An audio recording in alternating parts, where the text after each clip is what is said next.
Bonjour, Marie-Pierre Février de Mont, apicultrice. J'ai deux sujets quand même de prédilection, tout ce qui est évidemment tout ce qui est lié au bonheur et bien-être au travail, et tout ce qui est lié sinon à l'innovation managériale, l'innovation territoriale. Pourquoi le bonheur?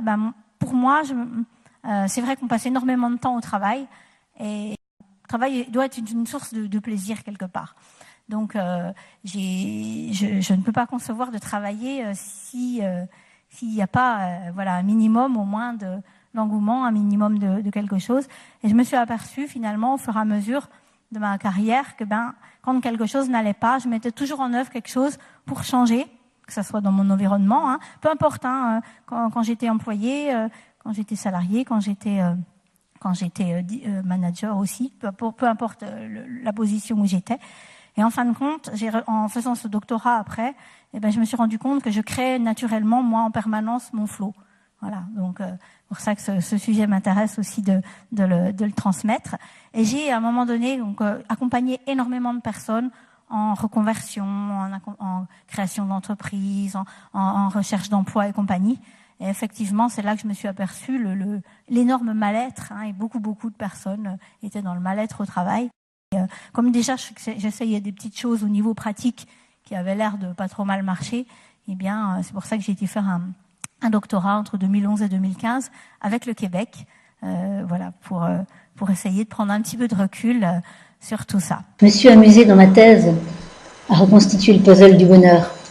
J'ai analysé des centaines de visions du bonheur, qu'elles viennent de la théologie, qu'elles viennent de la philosophie, toutes les avancées scientifiques sur le sujet. Et puis c'est pas tout, j'ai analysé aussi des interviews, j'ai fait plein d'interviews de personnes ayant conscientisé le bonheur ou pas du tout conscientisé le bonheur.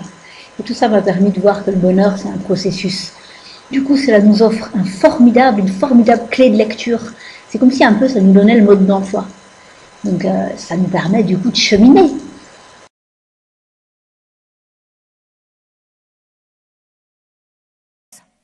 Déjà de vous installer confortablement sur votre chaise, de voir, est-ce que prendre conscience, par exemple de ses épaules, si elles sont tendues, vous les détendez un petit peu, voilà. Si les jambes, si c'est pas crispé, si tout ça est détendu. Et puis on va juste commencer par faire quelques inspirations et expirations. Donc vous allez juste inspirer. Parce que le bonheur, c'est aussi une des clés du bonheur, c'est aussi de vivre l'instant présent. Et ça, c'est une grande difficulté que nous avons tous, de pouvoir s'installer là. Et ça, c'est déjà une manière d'être dans le flow. Voilà. Ok? C'est bon? Bon. Maintenant, je vais vous poser une question auquel vous allez répondre intérieurement, spontanément. Quelle est la première chose qui vous vient à l'esprit quand je vous dis « c'est quoi le bonheur pour vous ?» Ah, le bonheur. 7 milliards d'individus, certains diront 7 milliards de définitions du bonheur. Je ne vais pas vous apprendre ce qui peut faire votre propre bonheur. Mon approche, c'est de vous faire comprendre à quoi il nous sert, ce qu'il nous fait en nous, pour nous. Ça, c'est universel. Et on peut l'apprivoiser. Mais oui, on a les clés à présent. J'ai été les chercher là, au niveau scientifique, mais aussi là, par les émotions, par les sens, par tout ce que j'ai pu vivre moi-même et faire vivre aux autres. Oser le vivre, c'est combiner les deux approches pour faire passer là, c'est-à-dire à l'action. Il y a certaines personnes qui hésitent à parler de pourquoi on parle de bonheur au travail. Le bonheur, c'est pas possible, c'est pas ça.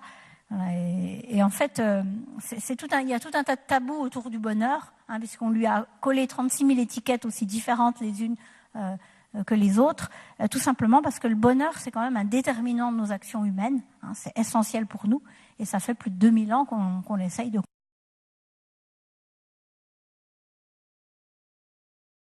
Alors la théorie du flow, ça c'est quelque chose ça a été vraiment une des choses qui m'a beaucoup inspirée, parce que en lisant ce qu'avait découvert Csikszentmihalyi, je me suis rendu compte, je me suis dit mais bon sang, mais il me décrit là, C'est incroyable. Il décrit ma façon de fonctionner, quoi. Et alors, personne là, le flow, c'est un espèce de sentiment de fluidité. Fait que quand on travaille, donc rémunéré ou non rémunéré, on est motivé par l'activité par elle-même. On a l'impression de travailler sans travailler. Finalement, ça peut être dur, ça peut être compliqué, il faut faire des efforts. Mais quand on a fini, on ressent un sentiment d'enchantement si intense, donc un sentiment de bonheur, et tel que il nous tarde la prochaine fois où on va s'y mettre. Voilà. Donc les critères du flow, c'était ça, c'était être engagé dans des activités avec des buts clairs, présentant un niveau de défi à hauteur avec ses aptitudes de base. Et donc là où c'est intéressant, c'est que les aptitudes, ce ne sont pas que des compétences en devenir, c'est aussi des talents innés que l'on a.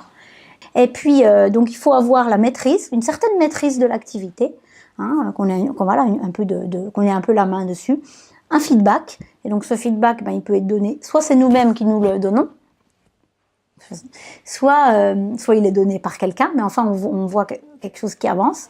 Et puis, voilà, on est concentré dans cette activité et le temps passe vite.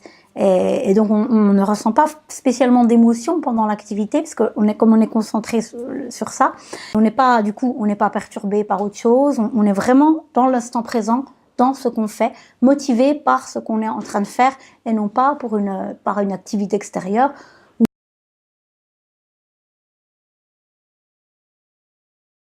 Lorsqu'on a fait un doctorat centré sur le bonheur, que l'on est passé par le développement professionnel, le développement personnel, la résilience, et j'en passe, pour découvrir que le seul valable est le développement spirituel, je parle d'évolution de conscience, on a beaucoup de choses à transmettre, à la fois scientifiques et anthropologiques.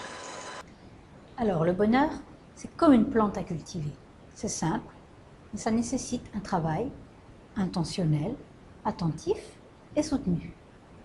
Ingénieur agro de formation initiale et docteur en sciences de l'éducation sur le bonheur, je suis donc apicultrice.